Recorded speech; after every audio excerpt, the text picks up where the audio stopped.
India Pakistan में tensions बढ़ने पर है। हर रोज सरकार कुछ नए कदम उठा रही है, फिर चाहे वो पाकिस्तानी नेशनल्स का वीजा कैंसिल करना हो या अरेबियन सी में नेवी ड्रिल्स हो। हम हर तरीके से अपने पड़ोसी को ये मैसेज दे रहे हैं कि हर बार की तरह इस बार सब कुछ चुपचाप सहा नहीं जाएगा। पीएम नरेंद्र मोदी ने हमारी आर्म फोर्सेस को साफ साफ कह दिया है कि हमारी सेना पर कोई किसी तरह का दबाव नहीं है, वो जो चाहें वो एक्शन ले। पर सवाल ये है कि अगर पाकिस्तान से वॉर होता है तो क्या होगा? क्या इंडिया सिर्फ पीओके तक खुद को सीमित रखेगा या पाकिस्तान के घर में घुसकर उसका जवाब दिया जाएगा? Military wise, technology wise, economically हम पाकिस्तान के कंपैरिजन में कहां खड़े हैं और कितने दिन तक युद्ध झेल सकते हैं? और अगर वॉर हुआ तो इंडिया के साथ कौन से ऐसे देश हैं जो खड़े रहेंगे और कौन पाकिस्तान की तरफ से हमारे खिलाफ आएगा? चलिए जानते हैं इस वीडियो में।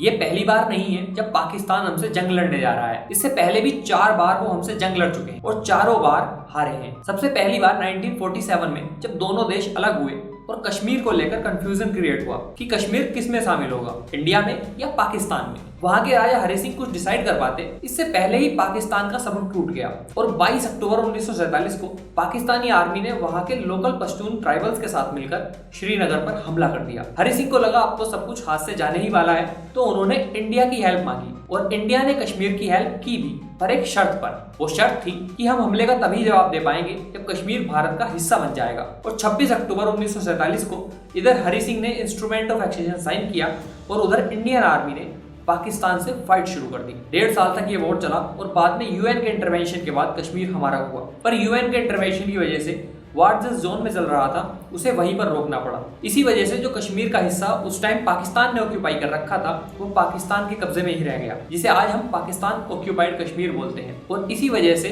आज तक हमारे जवान शहीद होते आ रहे हैं। इसके बाद साल 1965 में एक बार फिर से पाकिस्तान ने ऑपरेशन जिब्राल्टर लॉन्च किया और हमला कर दिया। अभी इंडिया 1962 में हुई चाइनीज वार से उभरा भी नहीं था कि हम पर एक और युद्ध थोप दिया गया। अगस्त 1965 में ताशकंद एग्रीमेंट के बाद ये वार रुका और उसी टाइम हमारे पीएम श्री लाल बहादुर शास्त्री जी की भी मृत्यु हो गई। वैसे ये भी एक पहेली है कि उनकी मौत नेचुरल थी या उन्हें मारा गया था। इसके बाद 1971 में एक बार फिर ईस्ट पाकिस्तान की हेल्प करने के चक्कर में पाकिस्तान ने इंडिया पर वॉर डिक्लेयर कर दिया। नतीजा एक बार फिर उन्हें मुंह की खानी पड़ी। 93,000 सोल्जर्स ने एक साथ इंडियन आर्मी के सामने सरेंडर किया।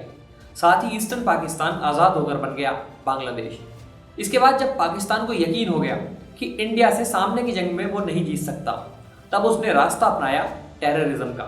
उनकी आज तक यही पॉलिसी रही है कि ब्लीड इंडिया इनटू 1000 कट्स, मतलब सामने से न जीत पाओ तो इंडिया को अंदर से इतने घाव दे दो कि वो हार जाए। इसके बाद 1919 वो आखिरी साल था जब पाकिस्तान से हमारा आमने सामने का वॉर हुआ, कारगिल वॉर। पाकिस्तान का प्लान था कि NH-1 पर कब्जा कर श्रीनगर और लेह की कनेक्टिविटी को कट कर देंगे, जिससे इंडिया सियाचिन ग्लेशियर पर सप्लाईज नहीं पहुंचा पाएगा। पाकिस्तान ने स्ट्रेटेजिक पोजीशन टाइगर हिल और टोलोलिंग हिल्स पर कब्जा भी कर लिया, बट इंडियन सोल्जर्स ने एक बार फिर पाकिस्तान को हार से रूबरू कराया और इंडिया कारगिल वॉर जीत गया। इसके बाद पाकिस्तान ने पार्लियामेंट्री अटैक 26/11, पुलवामा, पठानकोट, रियासी जैसे आतंकी हमले कराए, जिसमें हजारों बेगुनाह मारे गए। और एक बार फिर पहलगाम में जो हुआ उसने कायरता की सारी हदें पार कर दी। पर अब वक्त है बदला लेने का। चलिए बात करते हैं कि हम कितने तैयार हैं। इसे हम 7 पार्ट्स में समझेंगे, जैसे हमारे पास मैन पावर कितनी है, लैंड पावर कितनी है, मतलब जमीन पर युद्ध में हम कितने सक्षम हैं, एयर पावर कितनी है, हमारी नेवी कितनी मजबूत है, हमारे पास मिसाइल्स और न्यूक्लियर पावर कितनी है, हमारी इकोनॉमी क्या कहती है कि हम कितने दिन तक जंग झेल सकते हैं, और लास्ट में हम देखेंगे कि इंडिया के बुरे वक्त में वो कौन कौन से देश होंगे जो हमारे साथ खड़े रहेंगे। सबसे पहले मैन पावर की बात करें तो जहां पाकिस्तान के पास 6.5 लाख के करीब एक्टिव सोल्जर्स हैं, वहीं इंडिया के पास 14.5 लाख के करीब एक्टिव सोल्जर्स हैं। साथ ही अगर रिजर्व फोर्सेस की बात करें, मतलब वो फोर्सेस जो बॉर्डर वगैरह पर नहीं रहती बट ज़रूरत पड़ने पर वहाँ जा सकती हैं, तो जहाँ पाकिस्तान के पास 5 से 7 लाख रिजर्व फोर्सेस हैं, वहीं इंडिया के पास करीब 12 से 13 लाख रिजर्व फोर्सेस हैं जो वक्त आने पर लड़ सकते हैं। बात करें लैंड पावर की तो टैंक्स इसमें काफ़ी क्रूशियल रोल प्ले करते हैं। जहाँ पाकिस्तान के पास 2500 से 3000 टैंक्स हैं, वहीं इंडिया के पास T-90 भीष्म और अर्जुन MK-1 जैसे वर्ल्ड क्लास टेक्नोलॉजी से लैस 4000 से 4500 टैंक्स हैं। इसी के साथ इंडिया के पास 1.5 लाख के करीब आर्म व्हीकल्स हैं और पाकिस्तान के पास ये संख्या 40,000 से भी कम है।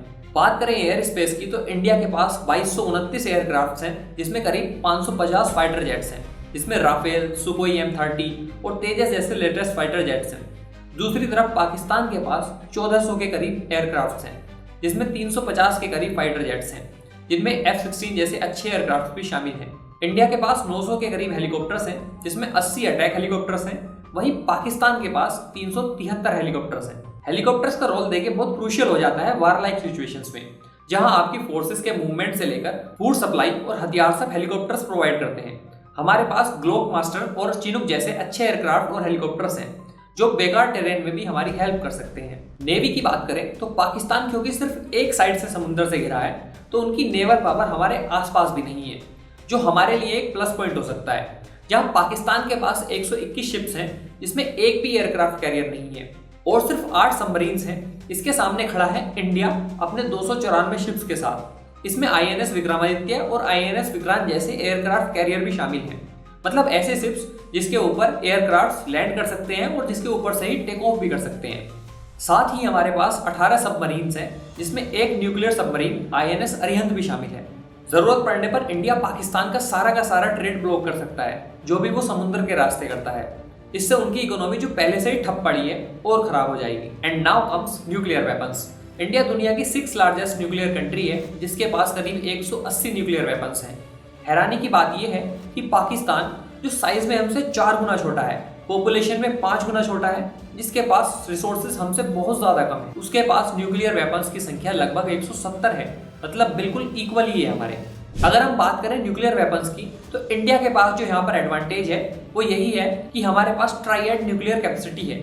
मतलब हम जमीन, हवा और पानी तीनों से न्यूक्लियर अटैक कर सकते हैं, जबकि पाकिस्तान के पास कोई भी न्यूक्लियर सबमरीन नहीं है।